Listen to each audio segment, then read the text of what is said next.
But when I look at the executive council today, the average age of these 5 people is 73. 4 out of 5 of them are retired. And this is a group of people who are basically anyone's window into our executive branch. And if the vast majority of the people that are making those decisions do not know what it's like to rent in New Hampshire today, they do not know what it's like to seek health care if they don't have health insurance, if they don't know what it's like to seek reproductive care. So many things that people are facing in today's New Hampshire, which is a very different place from my grandfather's New Hampshire.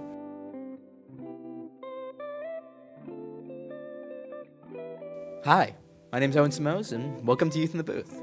Today, my guest is Emmett Soldati. How are you doing? Good. How are you, Owen? I'm doing great. So, for those who don't know, Emmett Soldati is running for New Hampshire's Executive Council District 1. You were born in Somerworth, New Hampshire, where you started your cafe and tea shop, The Teetotaler. You also helped found and run an international nonprofit, Farmers First Africa, to support climate knowledge and food security for farmers in Central Africa. You also made headlines when defending yourself against Meta, the owner of Facebook, in court over free speech. Now, in your bid running for executive council, you say your top focuses are on advocating for public schools, fighting for reproductive rights and healthcare freedoms, prioritizing Main Street economies, supporting recovery, and addressing the housing affordability crisis here in New Hampshire. Welcome to Youth in the Booth. Happy to be here.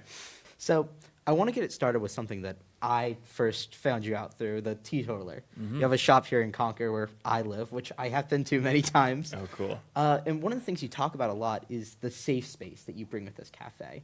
Do you want to talk about the efforts you've made to create that? Yeah, and so when I first opened Teetotaler, I was 23 years old, and the first one I opened was in my hometown in Somersworth, and the name teetotaler, it's kind of an unusual word, and it's for someone that doesn't drink, or it's a pun based on an old word for someone that doesn't drink. I myself am a teetotaler. I don't drink. And I wanted to create a space that was still engaging and vibrant and fun, and people wanted to kind of gather and commune, get coffee or pastries and so forth, but wasn't centered around alcohol. And when I did that and first did that in my hometown, I realized that ended up meaning a lot of things to a lot of people.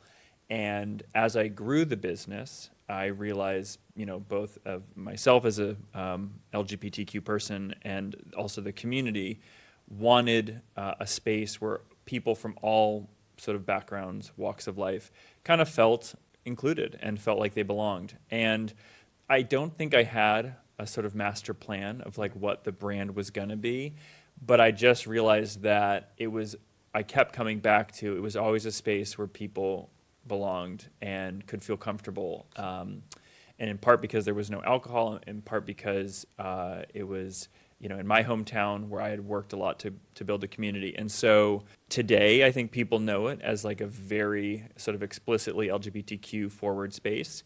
And I'm sort of proud that you can have a successful business that is that. But in so many ways, it's really just about a whole range of wherever folks are at on their own journey, and whoever they are, they have a seat at Teetotaler. Awesome. No, it is an amazing shop. Here's a funny story. When I did my Boston Globe interview back in February, we did it in the upstairs area of the Teetotaler space in Concord. I had a boba because I'm not a big fan of coffee, but or tea or anything else. Yeah. Boba is my favorite, actually. There's the something popping for boba. everyone. There's something Let's for keep that everyone. No, but it is an amazing space that feels very open and accepting and exciting with such a vibrance. Downtown Concord, to see this shop with just a pink outline in the front. That, if I'm correct, this is all the spaces are like that. Or like a pink outside. Pink, yeah. It's just. I like color, if you can tell. And I think it's interesting you say, you had this interview, a meeting. I really love hearing about all the people who say, I went on a first date at Teetotaler, or me and my buddies sketched out our business plan for a new business we wanted to start, or I met a friend and we're now collaborating on a show. So many things that are going to then happen outside of our space happened because people had a place to gather and meet. And that, at the end of the day, is the core of what Teetotaler is. Exactly. And as we were saying before, all your teetotaler shops are located in the main street central areas by a local business owner yourself. And when you're talking about on your campaign trail, you've been talking about this idea of prioritizing what main street economies. Do you want to talk about what the importance of that and local businesses are to towns? Yeah, I mean, it's sort of when we think about whether we want to live somewhere or raise a family somewhere, typically part of that is what will we spend our time doing that isn't at work or at home. And there's a word people sometimes describe as a third place. And it's the place where you gather and meet people that isn't home or work. And it's so important for people. I mean, we have to have quality childcare. We have to have quality public schools, quality healthcare. But when people imagine how they want to live, they want to live in places where they can engage with the Right. community and their neighbors. And that isn't inevitable. That doesn't just crop up anywhere. You have to have independent small business owners that are willing to put in the work to kind of program and create activities for downtowns and for communities. And I see so much of my work, not just as a business owner, but as sort of a community-rooted person, that I want to strengthen and support other people to do the same. You know, you'd mentioned in the opening I took on Facebook. I think if we don't support our sort of small independent business owners, it just means that our communities, our downtowns, our strip malls will then just be filled with large corporations. Exactly. And at the end of the day, they report to shareholders. And certainly small business owners need to turn a profit to last, but so much of it is they report to their community Yes, and right. they're invested. And so I think New Hampshire is full of so many very wonderful and cool and diverse downtowns and communities, but some of them struggle to maintain and hold on to that. And I certainly believe our future and the next generation is dependent on having a vibrant hubs Right. of activity for people. No, I mean, I'm very grateful to live in a place like Concord, where we have such an amazing downtown that's very vibrant, has a lot going on. But that involved a lot of money and a lot of policies and a lot of things to go on to allow that type of space that even though it still could be worked on and included. But my times, exploring around New Hampshire, I see a lot of small towns that either were mill towns or had other things in the past going on that had very vibrant, interesting downtowns that have kind of fallen to ruin. Mm-hmm. Yeah, I mean, Somersworth is a classic example. That's a former mill town where, in many ways our heyday was not recently. It was a century ago when we had the Great Falls Manufacturing Company, and that like activated the mill and the railroad. And there were just like streets filled with, opera houses and bowling alleys and restaurants and bars and just events. And then, at least for Somersworth and many New Hampshire communities, we hit urban renewal, where after the mills closed, we started to largely demolish much of our downtowns and maybe didn't appreciate or see the potential in some of the embodied carbon in so much of the historic spaces. And Somersworth was hit hard. I mean, basically, the center of our downtown was just completely razed. And maybe there was an idea that something was going to happen, but it's a parking lot to this day. And it's a lot of work to build back from that. And I think if the last sort of generation of hustle and bustle in our towns was one or two large manufacturing giants, like, again, like whether it's the Amoskeag Mills or the Cochico Mills or the Great Falls Mills, now it's a diversification. It's a bunch of very small shops and small business owners and galleries and studios and artists. And, that story is playing out in so many communities. I mean, Concord, my grandma, had a home here. My aunt grew up here. And it was not bustling the way it is bustling now when I was a kid visiting. And so it is not sort of inevitable which direction some communities will take. It does require so much work and policy and support locally and at the state level to make sure that these communities kind of become, hip and Exactly. thrive. Yeah. So you were mentioning earlier a little bit about your case with Meta. Was it with Meta or Facebook? Well, it itself? actually changed. It started with Facebook. Facebook, and then they rebranded As it- halfway through the case. That's the yeah. case. So I refer to them as Meta after.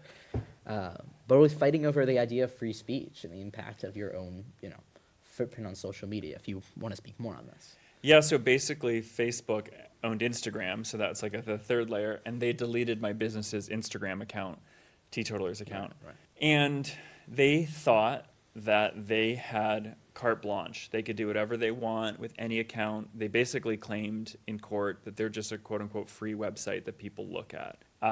And anyone that uses them, especially for a business, knows that like it has become this sort of de facto digital storefront. It is your lifeblood to getting customers and retaining those customers. And so when they deleted all of that, their position was they can do whatever they want. My position was that they basically broke the contract. That, when you go on your phone, you sign up for a new app, and it's like, click here for the terms of service. And, Right. Maybe some of us spend more or less time I don't reviewing read it. them. I Yeah, think it's exactly. real. We just click and go through. But when in those terms, there are things that require Facebook from upholding its end of the bargain. And that was a court case that went on for 6 years.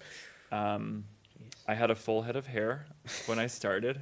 And yeah, they hired, I think, 5 lawyers through the course of it. I didn't have a lawyer. I represented myself. And it went all the way to the New Hampshire Supreme Court. And I was successful in proving, or arguing to the court that Facebook and many social media companies owe something to their users. Because I think in their mind, they're just like, take. You're logging in, you're giving me your data, you're posting your status, you're posting your photos. But at any moment, I can delete your account. Yep. And it's a one-way street of responsibility. And that case really set a precedent in the country for balancing that equation a little bit, to say, well, actually, no, in this case, you owed Teetotaler something. Right. You owed them not deleting their account unless you provide a reason for it, which they never did. So, yeah, I'm glad that's over. I'm glad it's behind me, but I'm happy to do my part in standing up for something that I thought was not right. Right, that they restricted the idea that you could express yourself through either business or personal ideas when they maybe should have had a promise to you that this was, their end of the bargain. Yeah, you give them, you give a lot to social medias when you write on them. You basically are the lifeblood of their function. Without their users, they have nothing. Oh, totally. I mean, they claimed, they're like, well, we don't know why it was deleted. And I was like, Meta, you know what toothpaste that I use? Like, come on. Everything's tracked. Yeah, I'm like, honestly, if your point is you don't know why this account got deleted, then maybe that's the problem. But Yeah. anyways, neither here nor there. I'm happy. But it's over. It's over. I won. It was a small claim, so people are like, wow, you must have gotten a lot. But the thing is, when you represent yourself, you can't bill yourself as a lawyer. So The intention wasn't to make a buck off of them. no, I mean, initially the intention was to get their attention. If you have an issue with, any other kind of like app, there's like a little question mark, there's a bubble, there's a customer support. There's none of that with Facebook, Meta, Instagram. And when they deleted my account, I just wanted the account back. Or I just wanted someone to talk to me. I just wanted someone to say, tell me why you deleted it. And I couldn't reach anyone. And I tried and I tried and I tried. And so it's like my first go-to was not the Dover Small Claims Court. It was after I realized there is getting nowhere. And in the terms of service, it says you're allowed to take a claim against them in your local small claims court. And I just thought at least this will get them at the table. Right. And it did, but it also got 5 lawyers at the table. So careful what you wish for, I guess. But you won. So But I won, even yeah. in that, you still won Yes. that, which is incredible. And now your next pursuit is running for executive council. It's a big deal. I think not a lot of people, understand the full extent of the importance of the executive council. But if you win this, you'll most likely be the youngest person possibly representing yourself at this table with everyone else there. What's that value that you bring being the youngest person? I'm glad you asked that, because so much of the conversation around the executive council is usually around very specific decisions and contracts and appointments, which are very important. But when I look at the executive council today, the average age of these 5 people is 73. 4 out of 5 of them are retired. And this is a group of people who are basically anyone's window into our executive branch. So from issues you might have at the DMV, to the Department of Energy, to the Department of Environmental Services, to the Department of Health and Human Services, like you name it, these are your people that are meant to bring your perspective, your values, your goals to how we administer and run our state. And if the vast majority of the people that are making those decisions do not know what it's like to rent in New Hampshire today, they do not know what it's like to seek health care if they don't have health insurance, if they don't know what it's like to seek reproductive care, so many things that people are facing in today's New Hampshire, which is a very different place from my grandfather's New Hampshire, then it's going to be hard to evaluate the qualifications, the commitment, and the values of the CEOs of all of these various state agencies. And so, if nothing else, to your question, I do think having, grew up here, so I had some perspective on, Right. on where the state was. Now, as someone who opened up a business, pays, business taxes, rents and lives in a community that has been property poor for a very long time and struggles to find resources to fund public education, is someone who has, especially as a business owner, had trouble getting quality health care. I'm thinking about the people that I see around me and how I can make their New Hampshire better. Exactly. Because New Hampshire is a very wonderful place, and New Hampshire is working very well for a certain person, a certain subset of people in the state.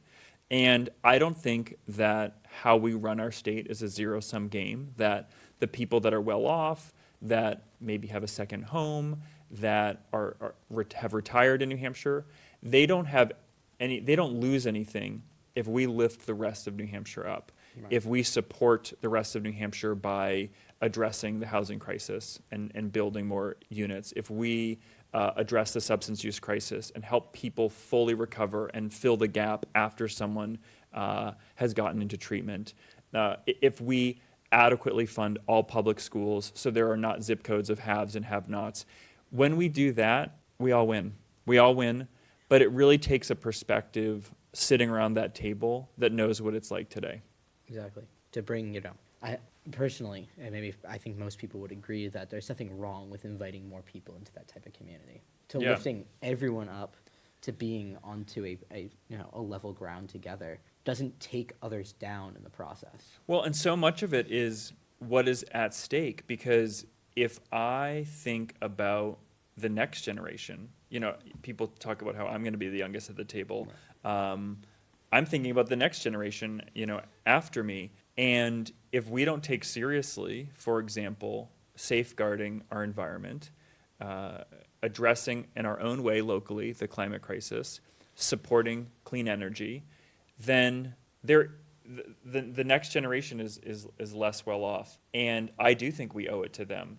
And that may sound like a sort of theoretical talking point, but today it is our Public Utilities Commission and Department of Energy that will determine if solar is a viable technology in New Hampshire. And that's because they set the rates for net metering. And so you go, everyone that lives on the border, Vermont or Maine, it's like you go over the border and you see, wait, why are there so many more solar panels? That's a policy decision, and it's an executive decision.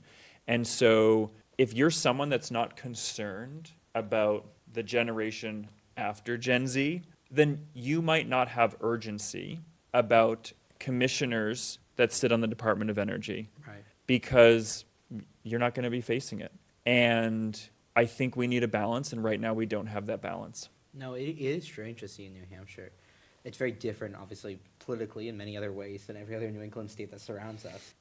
I think one of the things, I'm a big train guy. I read Amtrak all across. I've read it, from here to Washington to Cool. Arizona to all these other places to California, all across the country. But there's 4 stations in New Hampshire, and it's because they're connecting. You can't get through Maine without going through New Hampshire Yeah. from It's a Massachusetts, pass-through. or it cuts through Claremont when it's going up through Vermont. So it is kind of a shame that you don't see some of these different projects in New Hampshire. Same with things that are different, maybe new ideas for energy isn't really being investigated or looked into. Charging stations for electric cars are incredibly difficult to find in New Hampshire compared to other places. Oh yeah, I mean, my district goes from Durham up to the Canadian border, and you hear so many people that say, I can't make the trip up there because I have an electric The car, vehicle. And I'm so glad you mentioned trains, because this is something that literally our executive council is the current blockade for. There have been some people, many people I would say, that see the benefit of rail. I'm one of those people. I live across from a train station that has been defunct for many decades. And we have a very serious, very legitimate proposal to bring rail into the Central Corridor. Right. And I don't live near the Central Corridor. Obviously, I have a business in Concord. And, I'm one of those people that thinks, all right, public transportation writ large is important. We need more bus networks. We need, to make sure that, elderly folks can get to their healthcare appointments and the grocery store. But the Capital Corridor Rail Project is a legitimate project. And there was one step that this project needed. It was a federally funded study that was basically going to get the full cost estimate so that we could even vote on how much Right. it was going to be. So it's not even saying yes or no on the Capital Core Rail Project. It was the final step in the evaluation, and not a dollar of New Hampshire taxpayers would pay it. It was a federally funded study. And my opponent voted against it. And you just have to wonder, okay, just because you don't want to get on that train doesn't mean there's a constituency Right. here and a future constituency. Because so much of this, I didn't open my business in Somersworth, New Hampshire, because it was an already sort of thriving place of commerce. There were some people there. It's a small city. I did it because I thought it could be part of what comes next. And if we continue to be tied down by our views in the past, New Hampshire, that just lacks to me vision. And I think being on the executive council requires some vision for where you want the state to go. And it's not just my vision. I didn't come up with the Capital Corridor Project. Right. So many people have seen how good it will be for our economy, how good it will be for tourism, how more people want to live in New Hampshire, and that we will bring more people, from out of state to like be productive members of society, be taxpayers, be the new business owners that start to fill our towns. And then they're going to find these other small communities like the Somersworths. And so to me, it just feels like if we're burying our head in the sand and saying, well, this is pie in the sky, or this is not my New Hampshire, it's time to look around and ask, because for a lot of people, this is the type of place they want to live in. Right. And the reality is our entire government has looked like a retirement center. We don't pay our state reps, we don't pay our state senators, the executive councilors get a stipend, and that is not a reflection of the New Hampshire constituency. Right. And, it's not going to change unless we change it. Exactly. To counter what you're saying, many people, not this is my. Let's this do is it, not- Owen. Let's do it. Yeah. The great debates here I was at thinking about it Concord because TV. I've heard a lot of people say the issue with something like that would be the exact thing you're saying, which is bringing people outside the state. And there is someone right now with the slogan "Don't mass up NH" as their on all their billboards. That is exactly what this train or the Capital Corridor might bring in, which is people from Massachusetts or nearby states who might want to get daily commutes to Boston, which they could do very easily if they got on a train like right here in Concord. What would be your response to someone making that as a claim of being a negative reason? Well, it's a couple things. One, as someone that runs a business in Concord right off of 93, I actually appreciate when people visit our state. And so I don't demonize people that want to immigrate here, whether that is from a different country or from a bordering state. I think that sort of isolationist perspective sounds like a nice slogan on a campaign trail, but it actually doesn't benefit anyone here. But the other thing, and I've heard this argument before, specifically about the Capital Corridor Rail Project, that it's like, oh, it's just going to allow people to leave New Hampshire quicker. And to me, that is such a sad perspective, that you're already assuming that we don't have something to offer. That Right. people would rather be in Boston or people would rather be elsewhere. And at a certain point, we got to say, no, we're actually proud of what we're doing here. We think there's some pretty cool stuff in New Hampshire, and there might be some myths that you have learned that like everyone that grows up here leaves. Some people are going to find out, and I was one of those people, that there's actually a lot to gain from being here. Right. And just the assumption that if if we built that train, people would leave, it begs the question, why do you assume people want to leave New Hampshire? Yeah. And don't you think there are things we should be doing that actually make New Hampshire the place more people want to go to? Man, I get exactly Emmett what you're won. trying to say. Devil's advocate. That was kind 0-0. of little mic drop moment right there. That was kind of crazy. But no, but yeah, you bring up an excellent point. This idea, that if you assume that people are just going to leave the state because there's nothing to value, then, why are you even in the state? Yeah, exactly. Right? Like, What is your stake here, and right. like what are you doing to address that? Right. Because there is, if you look at New Hampshire, there are maybe economically or socially, there are other things that maybe other places entice, but from someone who's lived in the state myself, and I'm only 18 years old, I've seen the value and the amazingness that comes to the state of New Hampshire and how much we bring to the table, what we do so differently, and what makes us so outstanding, and in my opinion, better than maybe some other places that would make me really encouraged that I could go off somewhere for college, but I feel like I would always have a calling back to the state, in a place that I could raise a family. I could show myself, having a job, living my life, and, encouraging other people. And, there is what you were talking about before, right? It's like, oh, we don't want people coming from other states, but, if you do have a bleeding population, you have to find ways of bringing people back or encouraging a new generation of people to come. Yeah, There's a and lot- yeah. Okay, no, and it's so good to hear you say that, Owen, because I also grew up here, and I have to say, this was 20 years ago. We received a very different story. I had a generation, and I think part of this is based on zip code of where I grew up in Somersworth. This sense of like, you can't make anything of yourself here, and you got to get out. And I know so many people that did, and maybe interestingly, a group of friends of mine, we all sort of graduated college around the recession, like, 08, 09. And maybe economically, that's why we came back to, the millennials that live with their parents kind of thing. And yet, when we came back, we found a profound sense of community here. And since that point that I came back, I'm always trying to tune into the myths that I think other people either received or then are telling, that they're saying back about like, oh, this place or, whatever. Like, I just am who I am. I have my own story, but, I've started a business. I have a strong support for my community. I have had a very stimulating and vibrant and exciting life here in New Hampshire. And maybe it's going to take a lot more people to do that and say that.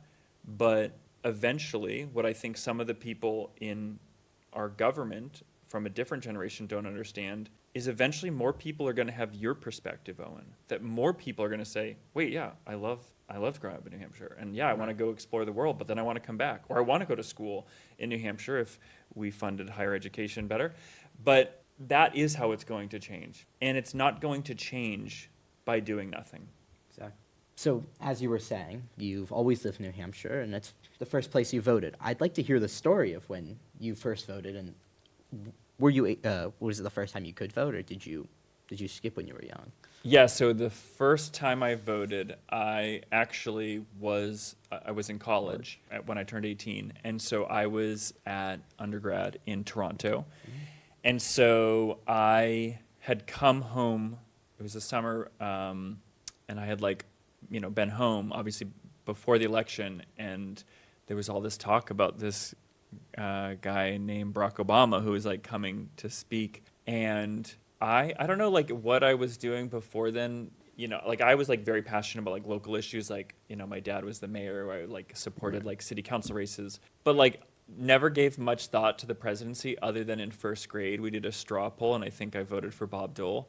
But hey, I've since learned. So yeah, I went and watched this guy talk at this place in Portsmouth, and I was like, wait, politicians can be like that? They can be sort of engaging and inspiring and younger. And it just really meant a lot to me. And I actually found recently the selfie that I have where I voted for the first time. I got my absentee ballot. And so I took a little picture while I was living in Toronto. And so, yeah, Barack Obama was the first person. In the primary. I voted for. Right. This would have been no, because the primary was before my birthday. Oh, okay. So he was already the nominee at that He was point. the nominee. Okay. And so this would have been the November election. Wow. So, yeah. It's amazing. Yeah.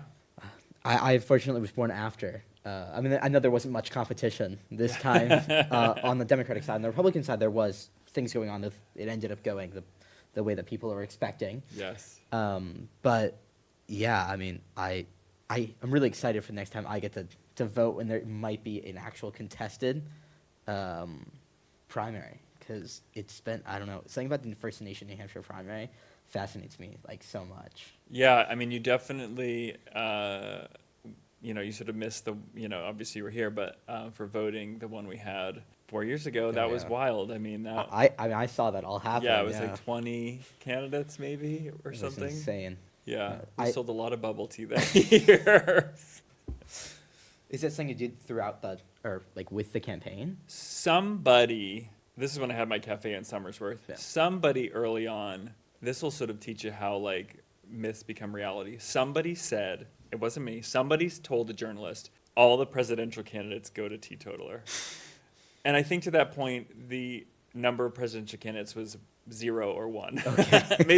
maybe it was after Julian Castro came, and that was like a magical moment. And then someone told a journalist, all the presidential candidates come. And I don't know how that works. We had almost every single presidential candidate literally physically come into my space on the little stage in Somersworth and stump and we weren't a big space, so don't tell the fire marshal of Somersworth, but we packed 100 people in, and yeah, it was Senator Gillibrand, Senator Booker, Bennett, there were about 18. Wow.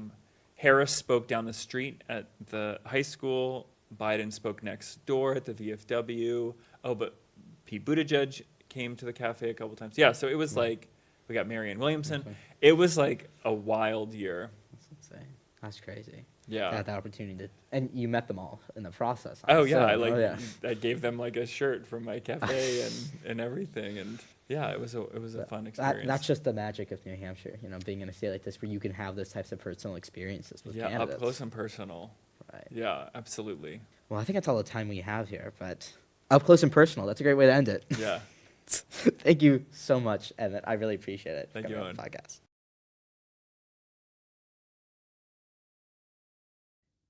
Youth in the Booth is recorded here at Concord Community Television Studios at Concord High School. If you're interested in seeing more from my podcast, you can check out my Instagram at Youth in the Booth Podcast, or check out the website www.youthinthebooth.com.